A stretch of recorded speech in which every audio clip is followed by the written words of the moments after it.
Honey, help! You've got hiccups. But W-H-Y? Let's find out.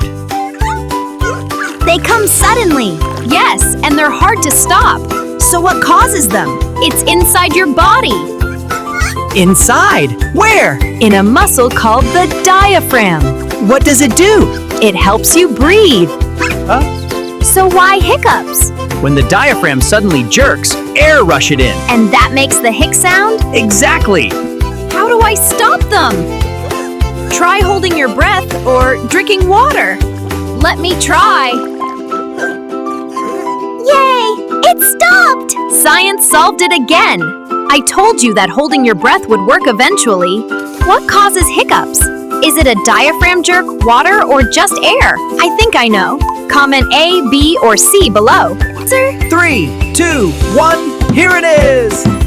Wow, it is a diaphragm jerk. Want more crazy science facts? Ooh! Then smash that subscribe button!